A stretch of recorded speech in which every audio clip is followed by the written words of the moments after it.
Queridos amigos, a mensagem de hoje é muito pessoal, mas também é uma exortação amorosa a cada um de vós. Então, que seja o Espírito a conduzir-nos para que aquilo que é dito e aquilo que é escutado esteja a ser guiado desde já pelo Espírito do Nosso Senhor. Esta mensagem não é diferente porque Deus é diferente, porque Ele mudou da semana passada para esta semana, mas é diferente porque quando decidimos parar, há algo que desce ao coração de uma forma muito clara. Esta igreja pertence a Cristo. Quando dizemos que pertence ao Senhor, não estamos apenas a usar uma linguagem piedosa, que normalmente se usa dentro das igrejas. Estamos a afirmar que ela não vive pela força de uma pessoa, ela não depende da resistência de alguns e não se sustenta com a capacidade ou com o mérito pessoal que alguns entre nós possam ter para poder continuar.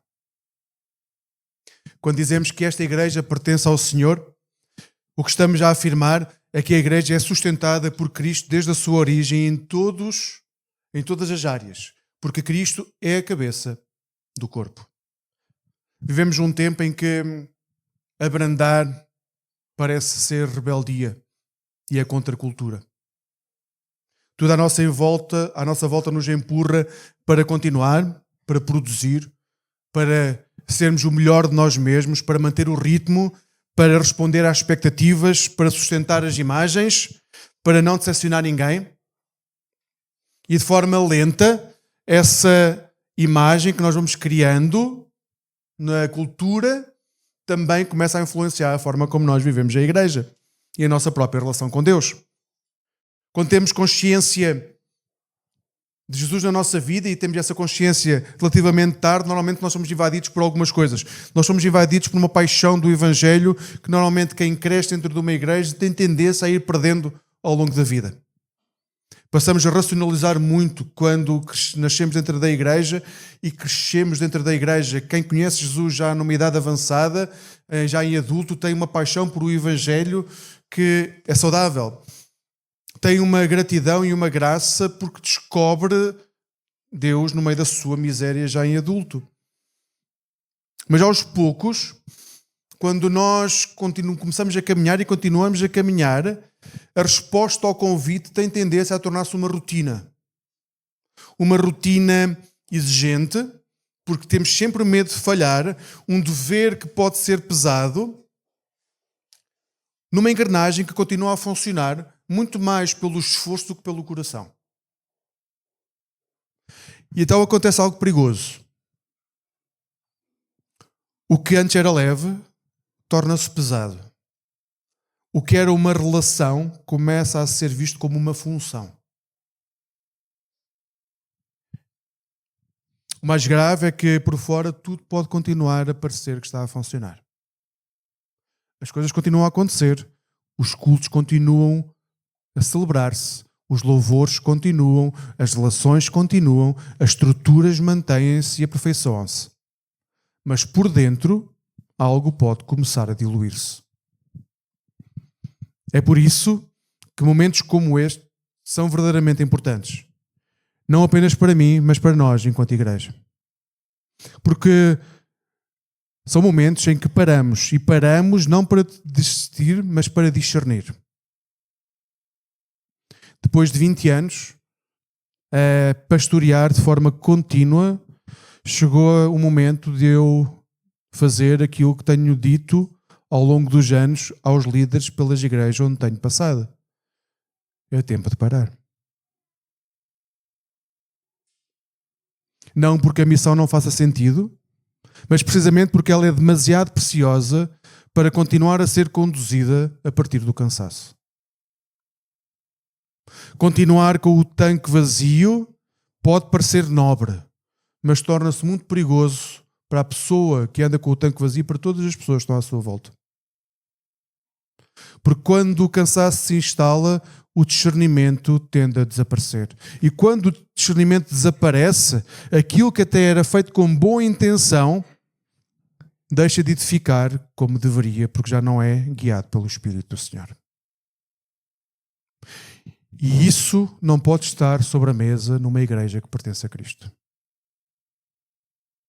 Então, o tempo de hoje e o tempo que hoje começa é um tempo para nós de restauração pessoal, familiar e espiritual, mas também é um tempo onde cada um de vós vai ser desafiado a olhar para os dons que tem e discernir como os estão a usar e como devem usar na presença do Senhor, para que o serviço possa nascer da alegria e não da função, para que a entrega possa nascer do convite, da chamada do Senhor e não da necessidade que nós temos ou achamos que a igreja tem de alguma resposta rápida.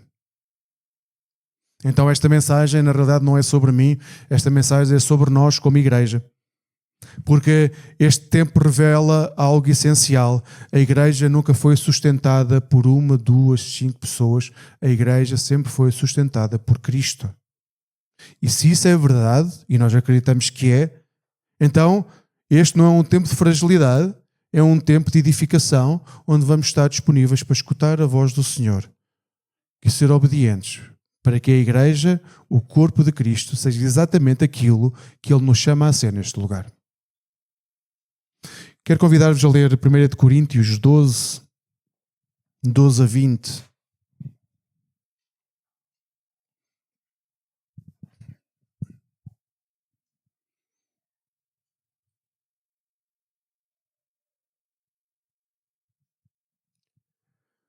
O texto diz, a partir do versículo 12: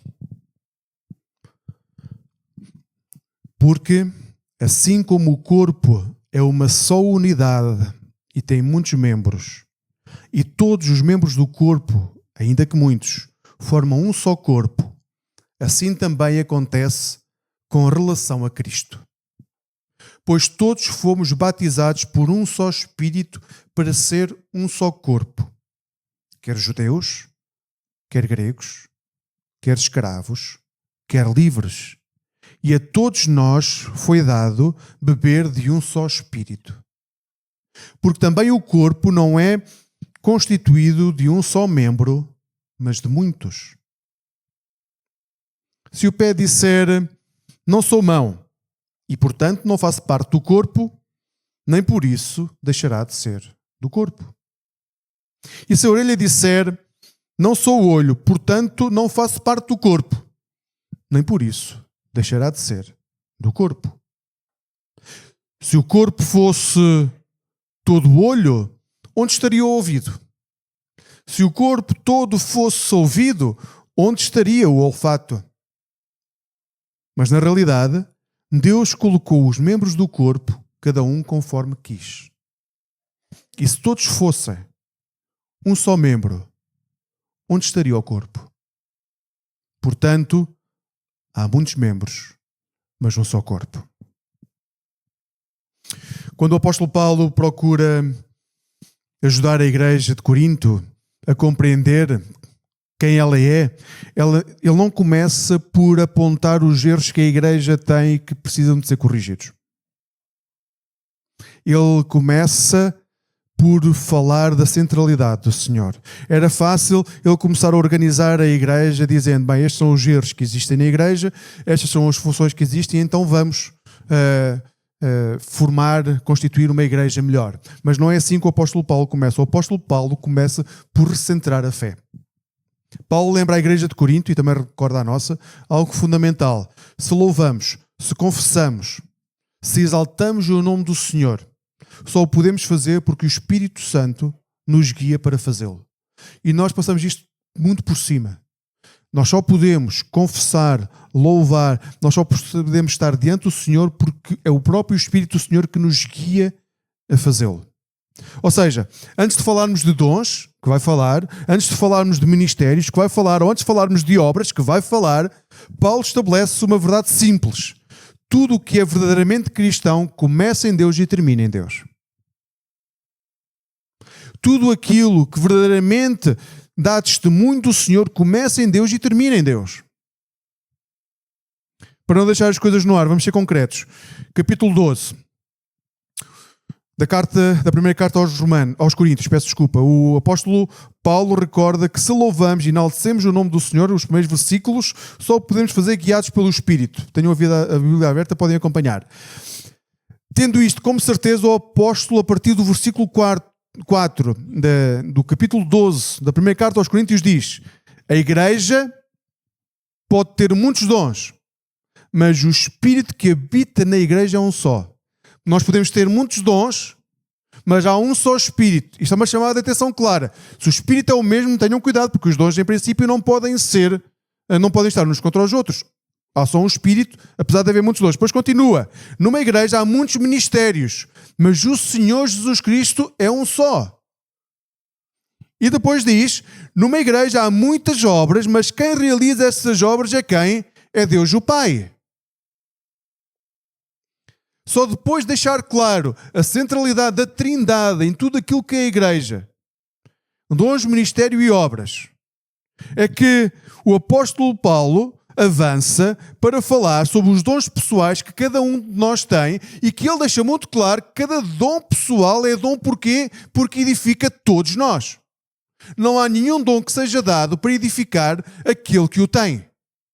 Então, centralidade do Pai, Filho e Espírito Santo. Há muitos dons, sim, mas há um só Espírito. Há muitos ministérios, cada um tem o seu foco, cada um tem que desenvolver determinada missão, mas não se esqueçam que as missões não podem ser contraditórias porque o Senhor é o mesmo. Há muitas obras, mas é o Senhor que faz a obra, por isso o foco deve estar no Senhor. E depois ele acrescenta, tendo isso como certeza, agora tenham consciência que os dons que vocês têm não servem para vos edificar a vocês. E quando ele diz vocês, é vocês e o vizinho que está ao vosso lado. Porque às vezes confundimos a igreja com este espaço belo, mais belo ou menos belo que nós podemos ter. E não é isso que estamos a falar aqui. Quando falamos de igreja, estamos a falar do corpo de Cristo sobre a face da terra. Então o nosso dom serve para quê? Para edificar o corpo de Cristo sobre a face da terra. Os dons não servem como medalhas espirituais que nós usamos quando estamos, por exemplo, a louvar, ou quando estamos a dar escola bíblica, ou quando estamos a desempenhar alguma função dentro da igreja. Não são sinal de estatuto. Ninguém está acima de ninguém dentro de uma igreja. Quanto muita responsabilidade que há é de serviço. Não são instrumentos de afirmação pessoal. Nós não temos baixa autoestima e começamos, através dos dons que nós temos, a aumentar a nossa... Não é para isso que os dons servem. Os dons nunca apontam para nós. Os dons são dádivas de Deus, como diz o versículo 7, colocados nas mãos do corpo para que o corpo cresça saudável, unido e maduro. Os dons servem para que todos nós e aqueles que não estão aqui, estão lá fora, mas podem pertencer ao corpo, possam crescer e ser edificados. Num tempo em que vemos os nossos dons como algo que enaltece a própria pessoa, cada vez mais na nossa cultura os dons servem para nós sermos enaltecidos, para nós sermos vistos, para termos patamares de visibilidade que enchem o nosso ego. O apóstolo recorda que os nossos dons são-nos dados para o crescimento do corpo do Senhor. Em qualquer área. Eu sei, muitas vezes estamos a pensar dentro da igreja. O texto não diz que é dentro da igreja. Onde quer que nós estejamos, no nosso local de trabalho, entre amigos, os nossos dons servem para quê? Para que o corpo de Cristo cresça. Quando nós temos dons e nos nossos locais de trabalho, entre os nossos amigos, nós não estamos a apontar para Cristo, mas estamos a apontar para nós, sabem o que é que começa a acontecer? Como dizíamos há pouco, começamos a morrer espiritualmente. Começamos a bloquear os dons que Deus nos dá. A partir do versículo 8, são-nos ditos então quais são os dons, e estes são os dons espirituais que o apóstolo recorda. E aqui, quando os leem, às vezes lemos esta série de dons e dizemos, eu não tenho nenhum destes, tenham cuidado. Eu, como vosso pastor, posso dizer que muitos de vós têm pelo menos um destes dons. Nós não podemos fechar o dom a algo objetivo e que nós conseguimos definir. Os dons são palavra de sabedoria. Aqui é precisidade, muitas vezes. Não é necessariamente precisidade, mas a idade ajuda a ter palavras de sabedoria. Porque as quedas ao longo do caminho ajudaram-nos a ganhar discernimento sobre a presença do Senhor. Palavra de conhecimento. E aqui o conhecimento é conhecimento da palavra, mas também conhecimento da forma como o Senhor atua fora daquilo que nós consideramos um ato religioso. Fé, dons de cura, realização de milagres, profecia, discernir os espíritos, ou seja, que o espírito é aquele que se move entre nós. É um espírito que vem do Senhor, é um espírito que vem da cultura, que espíritos é que se movem entre nós. Discernimento dos espíritos, variedade de línguas, interpretação de línguas. Muitos de vós têm pelo menos um destes dons. Aqueles que já o conseguem reconhecer, têm que vos chamar a atenção. Se vocês já conseguem discernir o dom, ou mesmo que não o consigam discernir, mas que o tenham, mas se não o estiverem a aplicar para o crescimento do reino, eu tenho a certeza que estão a ficar muito cansados.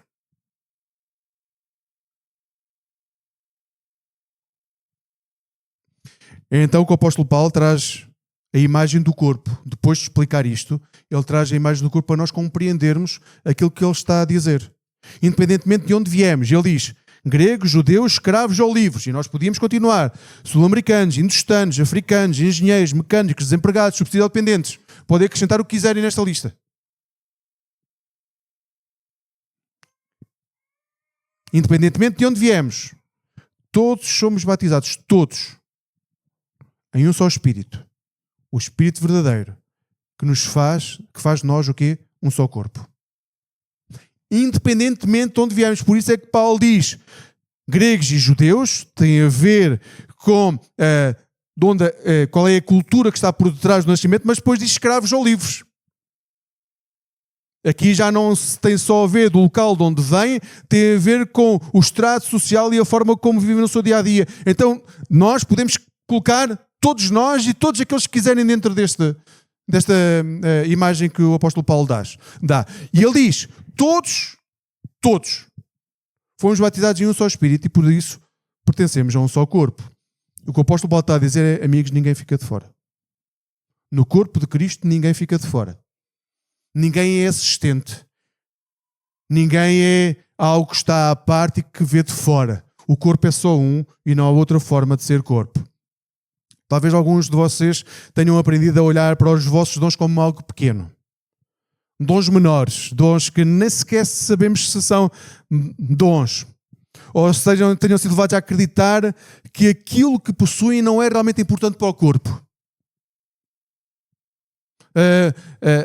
O vosso dom realmente não é necessário para que a igreja cresça.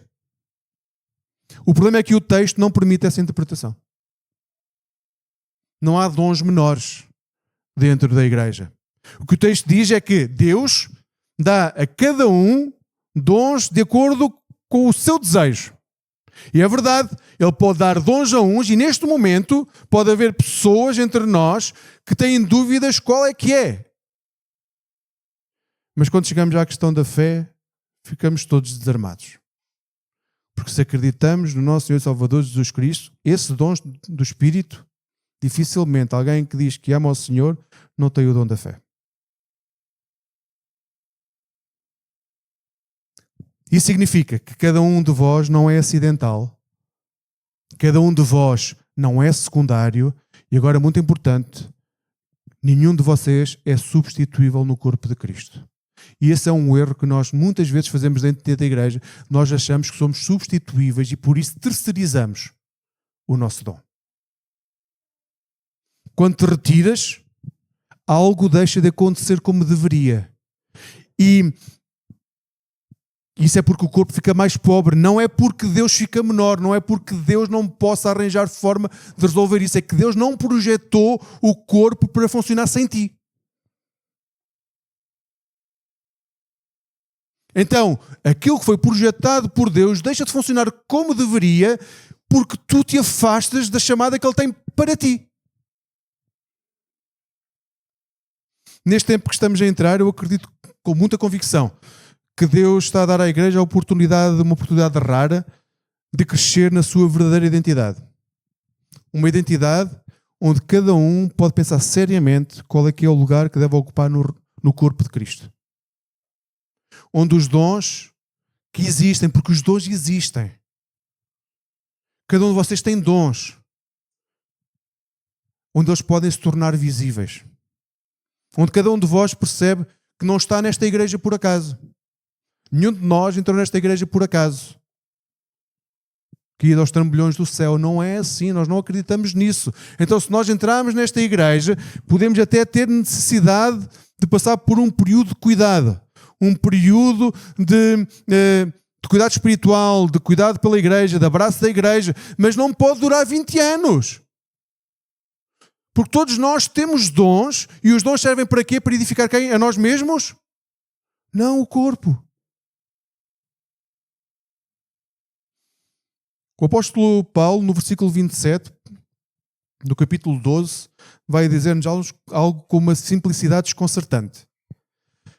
Vós sois o corpo de Cristo. Isto é uma afirmação. Não há aqui alguns de vocês, não. Vós. Podemos pensar, mas a igreja de Corinto era toda muito excepcional. Não, a igreja de Corinto era como a nossa. E se lerem as cartas vão perceber que havia intrigas, havia dissensão, havia falta de amor cristão. A igreja de Corinto era como qualquer igreja. E a carta é dita, vós que estão aí, vós onde há decisões, onde há dissensões, onde os ricos se afastam dos pobres, onde vós sois o corpo de Cristo. E individualmente, cada um de vocês individualmente é membro deste corpo. Esta frase recorda que nós somos chamados a viver de acordo com o local que ocupamos dentro do corpo. Nós não podemos terceirizar a nossa função dentro do corpo. O problema é que com o tempo nós aprendemos a ver os dons como uma forma de olhar para um grupo restrito de pessoas que acaba por ter dons visíveis, e esses dons visíveis é que são os dons da igreja. É fácil nós, com muito boa vontade, e para que a igreja cresça em número, criarmos uma igreja que funciona como uma plateia. E hoje isso é muito comum. Uns servem, os outros assistem. Uns decidem, os outros obedecem. Uns carregam, os outros observam. Só que o corpo não foi desenhado para funcionar assim. Quando isso acontece, quando parte do corpo deixa de funcionar, o que é que acontece? Todo o corpo morre. Todo o corpo entra em falência. Os dons nunca foram dados para serem substituídos. Nós não podemos substituir o dom do nosso irmão. E esta é uma tendência de quem serve e estar mais visível tem de tomar sobre si o dom do irmão para que o funcionamento geral continue a funcionar. Mesmo quando o dom do irmão não nos foi dado a nós. Porque nós imaginamos que uma igreja deve funcionar com determinados parâmetros. Então, se ninguém assume determinado parâmetro, área que não está a funcionar, o que é que quem ama muito a igreja faz? Deixa estar que eu faço. A questão é, foste chamado para isso? Deus chamou-te para isso? É porque se não te chamou, o que é que vai acontecer ao dom pelo qual foste chamado? Não se vai desenvolver. Vai começar a mirrar. E então, não é só a pessoa que tem o dom e não o exerce, começa a morrer espiritualmente. Aquele que tem dons e os coloca em prática também vai começar a morrer espiritualmente, porque o chamado que tem para aquele dom específico não está a ser exercido na sua plenitude. O nosso problema é que imaginamos uma igreja com determinado género de funcionamento que está estabelecido sobre a face da terra. E na realidade, nós muitas vezes vamos ter que chegar à conclusão que há áreas que nós não podemos desenvolver porque não podemos substituir os dons das pessoas que os deviam estar a exercer e não podem naquele momento. Vejo o exemplo de Bezalel, aí em Êxodo 31. Deus chama-o pelo nome e diz que o vai encher, que já encheu. Encheu com o seu espírito de sabedoria, entendimento e habilidade. Agora vocês perguntam, mas quem raio é que é Bezalel? O extraordinário neste texto é que Deus deixa claro que não dá dons unicamente para que pessoas liderem visivelmente uma comunidade. Às vezes achamos que os dons servem para nós termos visibilidade diante das pessoas que estão à nossa volta. E não é verdade. Deus enche Bezalel com dons para quê? Para trabalhar com as mãos. Para desenhar, para construir, para criar beleza nos elementos de quê? Do tabernáculo. O local onde o povo poderia encontrar o Senhor ao longo da sua vida. Ele alguma vez, o texto diz que alguma vez liderou um culto, esteve à frente a ministrar alguma coisa, ensinou, teve um grupo de partilha, falou. O texto não diz nada, diz que a sabedoria dele, o dom dele, era com as suas mãos trazer beleza onde as pessoas estavam. E isso diz algo profundamente libertador para cada um de nós, mas também muito exigente. O Espírito Santo não unge apenas para assumirmos locais de visibilidade. O Espírito Santo não é derramado só para que nós estejamos à frente de uma comunidade em local visível. Deus enche-nos com o seu Espírito para que as necessidades do reino sejam supridas. E isso pode acontecer com o dom da escuta. Pessoas que procuram alguém simplesmente para escutar. Pessoas que procuram quem sofre. Pessoas que acompanham o anónimo. Pessoas que testemunham de Cristo na rua. Com o estranho. Pessoas que dão roupa ao sem-abrigo. Ou que partilham uma refeição com ele, mesmo não o conhecendo. Pessoas que trazem beleza a um espaço de culto. Os dons são dados de acordo com as necessidades do reino, não com as nossas. Há dons que brilham. Há dons que simplesmente sustentam. Há dons que aparecem de forma mais visível, mais rápida. Há dons que criam espaço para que outros dons apareçam. Aquelas pessoas nas nossas comunidades com já muita idade e que sempre mostraram um amor tão grande de acolhimento que possibilitou que crianças pudessem circular na igreja sem serem expulsas. E isso permitiu que elas amassem estar na igreja. É dom. Amigos, o tempo que terão pela frente nos próximos meses não deve ser e não pode ser um tempo de estagnação da vossa vida. Permitam-se viver segundo a vontade de Deus e o seu desejo para vós. A nossa função não é desenhar uma igreja da forma perfeita como gostaríamos que ela funcionasse. É viver numa igreja que funciona de acordo com os dons que Deus coloca ao serviço nela.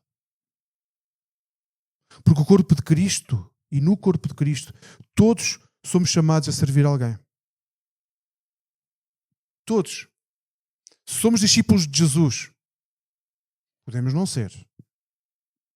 Podemos estar numa igreja e não ser discípulos de Jesus. Acho que estamos todos de acordo em relação a isso. Mas se somos discípulos de Jesus, há mandamentos do Senhor para todos os seus discípulos. De cuidado, de amor. E quando isso acontece, quando os dons voltam ao seu lugar natural, quando nós assumimos os nossos dons e não os dons daqueles que estão à nossa volta, primeiro parece um bocado caótico, porque tudo fica... Então, mas agora vamos deixar de ter uma área qualquer em funcionamento? Mas depois o corpo vai começar a adaptar-se àquilo que sempre foi projetado para ser. Num lugar específico, de uma forma específica. O corpo deixa de depender de poucos e passa a depender de forma orgânica de Cristo. E da forma como Ele toca ao coração de cada um de nós.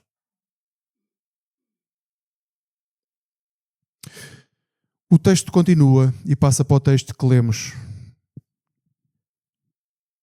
de 1 Coríntios 13. Depois de falar do corpo, dos dons, da responsabilidade de cada membro, o apóstolo Paulo faz algo que à primeira vista parece completamente inesperado. Ele interrompe o discurso dos dons, dos ministérios, do funcionamento da igreja para dizer: mas já agora deixem-me dizer-vos uma coisa. Deixem-me mostrar-vos o caminho mais excelente.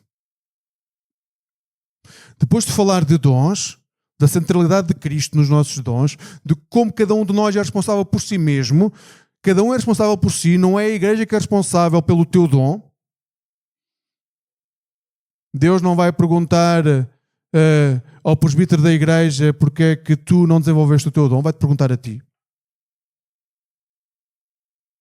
Depois disto, há uma paragem no discurso e diz: mas agora deixa-me que tu precisas mesmo compreender uma coisa. É que há um caminho mais excelente do que tudo isto e só assim vai funcionar. É o caminho do amor. Este não é um tema paralelo e nem é um acrescento à vida cristã. Este é o fundamento da vida cristã. E nós temos que o perceber muito bem para poder desenvolver bem os dons que nós temos. O que o apóstolo diz é que uma igreja pode ter dons a funcionar. Uma igreja pode ter todos os dons a funcionar e ainda assim estar doente espiritualmente. Pode ter pessoas envolvidas, pode ter ministérios ativos, pode ter estruturas organizadas, até pode ter crescimento visível do número de membros e mesmo assim estar a afastar o seu coração do Evangelho. É possível. Porque os dons, quando não são sustentados pelo amor, deixam de edificar e começam a deformar. Qualquer dom que é exercido longe do amor deixa de edificar o corpo de Cristo e passa a deformar o corpo de Cristo. Aquilo que foi dado para servir torna-se como comparação, passa a ser usado como motivo de comparação. Aquilo que foi dado para unir passa a servir para competir. Aquilo que foi dado para libertar começa a ser um peso na vida de quem serve. E é por isso que Paulo escreve com tanta firmeza. Podes falar dom de línguas, podes profetizar, podes ter fé para mover montanhas. Uma fé que move montanhas, é uma coisa extraordinária. Até podes ter isso. Podes entregar tudo o que tens, vender tudo, dar aos pobres. Se não houver amor, nada disso cumpre o propósito que Deus tem para ti. Nada disso cumpre o propósito de Deus.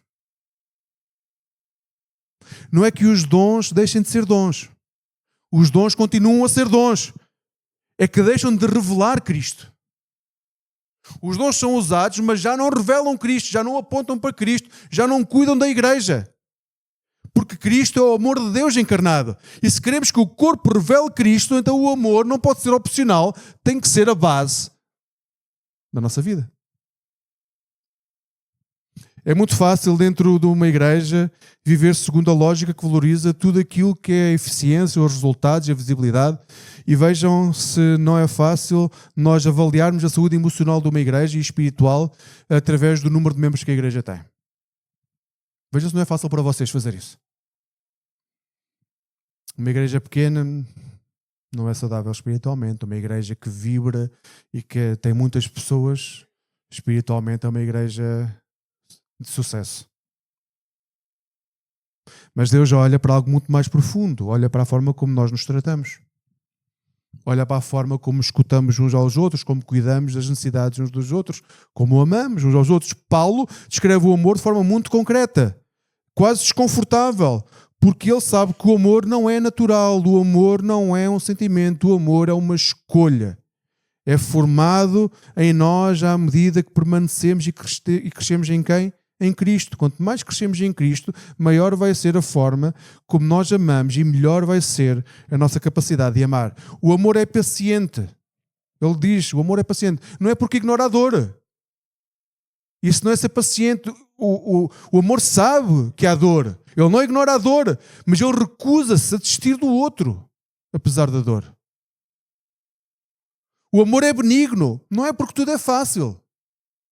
É porque escolhe fazer o bem mesmo quando isso tem um custo e tem um custo alto. O amor não procura os seus interesses. Não por não ter necessidades.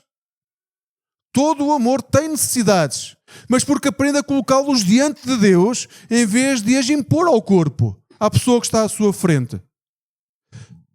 Este amor não nasce da vontade pessoal, nasce de uma transformação interior que é dada pelo Espírito. Vejam a história de Onésimo, na carta a Filemón. Uma carta do único capítulo. Onésimo era um escravo. E às vezes nós agora olhamos para escravos e romantizamos o que é ser escravo. Tinha casa e comida, vivia bem, na casa de um senhor que era simpático. E achamos que há coisas piores. Escravo é não ter direito à vida. A vida não tem valor nenhum para o seu senhor. Onésimo era um escravo de Filemón. Filemón que era um cristão que vivia na cidade de Colossos, onde havia uma igreja em sua casa, e a igreja reunia-se lá. Mas até ao momento, Onésimo ainda não se tinha transformado em cristão, ainda não tinha aceito Jesus. Em algum momento, Onésimo fugiu do seu senhor, e é possível, o texto deixa isso em aberto, que provavelmente Onésimo tenha roubado alguma coisa ou prejudicado financeiramente o seu senhor, porque no versículo 18 Paulo vai dizer: se ele te causou algum prejuízo ou te deve alguma coisa, coloca isso na minha conta. Então é possível que, bem, prejuízo deve ter havido, não sabemos qual é que foi. Então, durante a fuga, de alguma forma também, Onésimo acaba por encontrar o apóstolo Paulo, que estava preso. E é neste contexto, longe de casa, numa situação desconfortável, de vulnerabilidade, que Onésimo conhece o Evangelho. Interessante. Estava em casa de Filemón, que era cristão, onde havia culto e não conhece o Senhor. Vai conhecer o Senhor aonde? Numa prisão, perto com Paulo. E então aí converte-se e tem uma nova vida. Então Onésimo falhou, fugiu, e por isso devia ser condenado. O normal é que alguém que pratica uma injustiça ou comete uma ilegalidade perante a lei seja culpado. Mas essa não é a história do Evangelho. Paulo pede algo profundamente contra a natura. Filemón diz-lhe: recebe-o já não como escravo, mas como um irmão amado. Uau! Aquele que não tinha direito à vida, causou prejuízo, podia ser morto sem que houvesse nenhuma forma de evitar isso. Paulo diz: não recebas só como escravo, não coloques só na minha conta aquilo que ele errou, onde ele errou, recebe como um irmão. Agora vejam, o amor não apaga o passado, o amor redefine o futuro. O passado continua a lá estar. O que o amor faz é redefinir, a partir daquele momento, a relação entre Onésimo e Filemón. O amor não nega aquilo que aconteceu. Abre espaço para a reconciliação. É este amor que tem poder de transformar pessoas isoladas num membro do corpo de Cristo. Por isso, neste tempo, cada um de nós é convidado a estar diante do Senhor para discernir quais são os seus dons e onde e como os deve colocar ao serviço do corpo. Com o mesmo amor com que Paulo pede a Filemón que trata Onésimo. É assim que nos devemos tratar uns aos outros na edificação do corpo de Cristo. Quando o amor governa, os dons ganham e chegam ao seu lugar. E nós começamos a ser mais parecidos com Cristo. Então, tudo aquilo que falámos hoje, eu queria deixar-vos claro que não há um intervalo na igreja.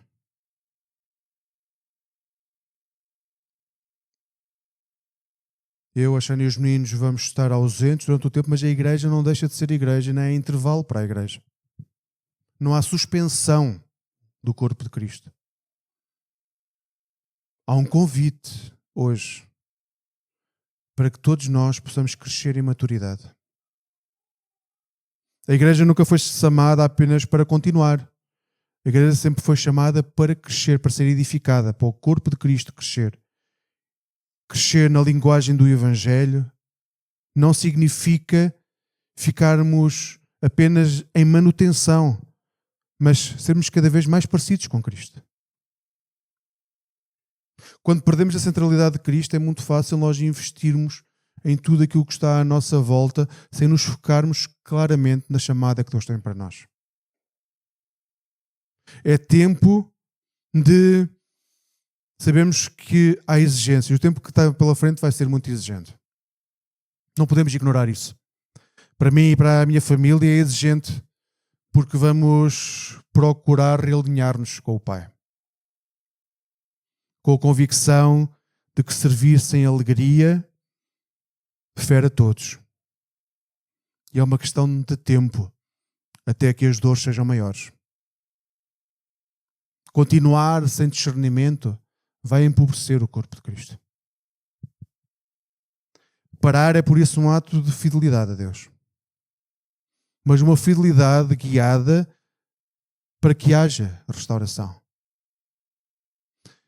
Para proteger aquilo que realmente importa, o coração diante do Pai. Mas também vai ser um tempo exigente para a igreja. Este é um tempo em que cada um de vós, individualmente, é chamado a realinhar o vosso coração com os dons que Deus vos dá. Nós não queremos ter uma igreja que pareça como as outras igrejas. Nós queremos ter uma igreja que seja corpo de Cristo. É fácil ser igreja quando o piloto automático está ligado, porque há sempre alguém que a vai sustentando. Mas não é esse o corpo que o Senhor quer. O Senhor quer um corpo onde os dons são chamados a emergir, onde cada um coloca em prática aquilo que Deus lhe disse a si para fazer. Neste momento há uma certeza que permanece firme e inabalável. Esta igreja pertence a Cristo. E porque pertence a Cristo, está segura e vai sempre estar segura. E porque pertence a Cristo, nunca ficará vazia. E porque pertence a Cristo, cada um de vós é um lugar vivo, onde outros podem descansar. Cada um de vós é necessário para que este corpo seja saudável. Por isso, a minha exortação é que possam avançar. Usem os vossos dons com humildade. Cuidem uns dos outros com intencionalidade. Amem com a paciência que vem do Espírito. E vivam de tal forma ligados entre vocês que Cristo se torne visível para qualquer que olhe para vocês fora da igreja. Porque esta história nunca foi sobre nós. Sempre foi sobre aquele que, por grande amor, foi a uma cruz e, derramando o seu sangue, o verteu para que nós e aqueles que ainda o vão conhecer possam reconhecer que a casa do Pai é a casa de todos nós. Deixem-se guiar pelo Espírito e por aquele que sustenta a igreja. Hoje, na rúbrica O que fazer à segunda-feira, como ser cristão à segunda-feira, tenho só 2 desafios para vós. Para quem serve na igreja já de forma visível, nos dons, nos ministérios em que servem, em quais é que o Senhor vos chamou?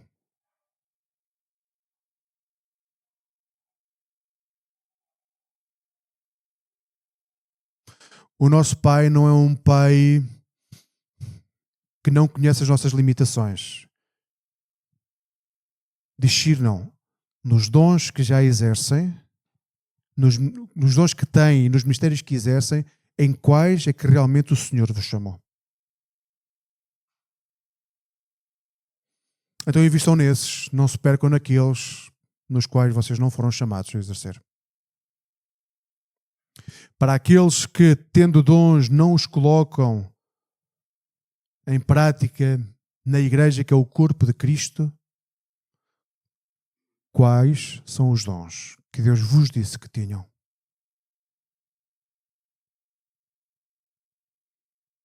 Ninguém pode fazer isso a não ser vós.